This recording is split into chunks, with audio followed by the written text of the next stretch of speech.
Missile man की कहानी doctor APJ Abdul Kalam. Bharat के इतिहास में कुछ नाम ऐसे हैं जो सिर्फ व्यक्ति नहीं बल्कि प्रेरणा बन जाते हैं। डॉक्टर एपीजे अब्दुल कलाम ऐसा ही एक नाम है।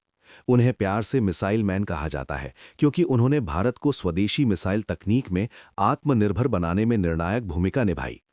वे एक महान वैज्ञानिक, दूरदर्शी नेता, सरल इंसान और युवाओं के प्रिय प्रेरणा स्रोत थे।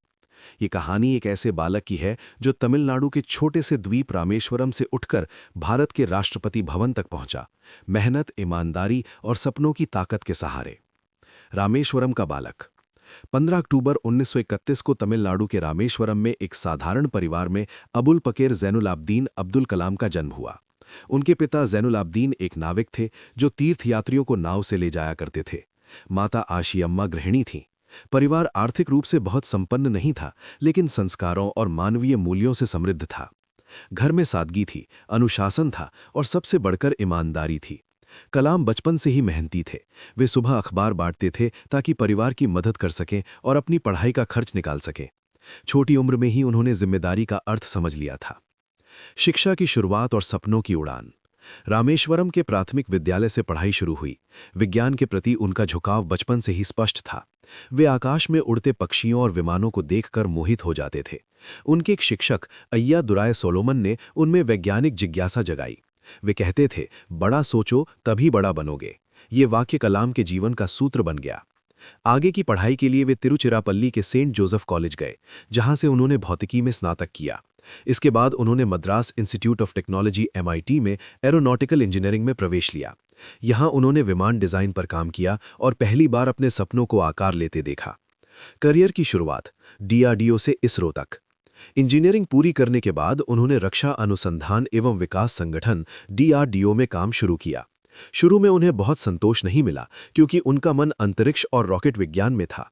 जल्द ही उन्हें भारतीय अंतरिक्ष अनुसंधान संगठन इसरो में काम करने का अवसर मिला। इसरो में उन्होंने भारत के पहले उपग्रह प्रक्षेपण यान SLV-3 के विकास में महत्वपूर्ण भूमिका निभाई।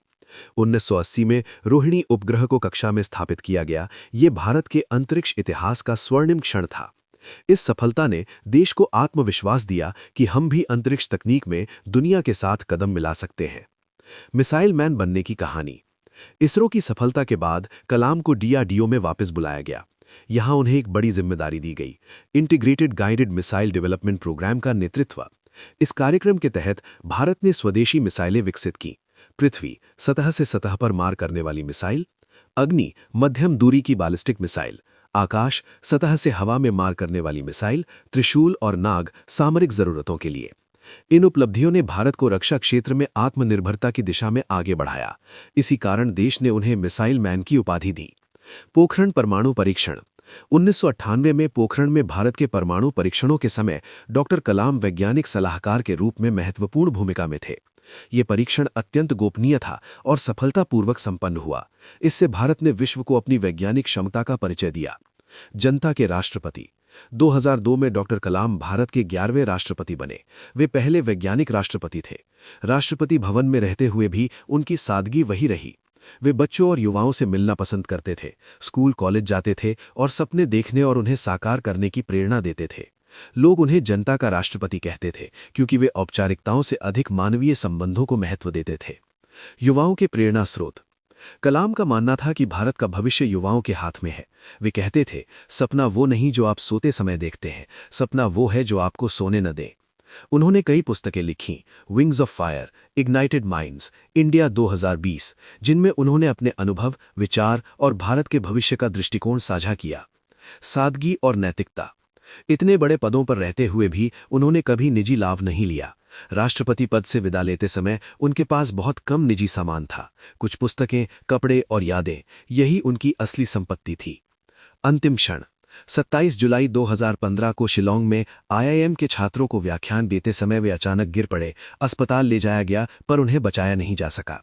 वे अंत तक छात्रों को पढ़ाते रहे, यही उनकी सच्ची पहचान थी। विरासत। डॉक्टर कलाम ने हमें सिखाया कि गरीबी, संसाधनों की कमी या कठिन परिस्थितियां सफलता की राह में बाधा नहीं बन सकती यदि इरादे मजबूत हो। उनका जीवन इस बात का प्रमाण है कि सपने देखने और उन्हें पूरा करने की हिम्मत ही इंसान को महान बनाती है। निष्कर्ष। मिसाइल मैन की कहानी सिर्फ एक वैज्ञानिक की कहानी नहीं, बल्कि एक ऐसे इंसान की कहानी है जिसने अपने जीवन से करोड़ों लोगों को प्रेरित किया। उन्होंने दिखाया कि ज्ञान, मेहनत और सादगी से कोई भी ऊंचाइयां छू सकता है। डॉक्टर एपीजे अब्दुल कलाम आज भले हमारे बीच नहीं हैं, पर उनके विचार, उनकी मुस्कान और उनके सपने आज भी हर भारतीय के दिल में जीवित है।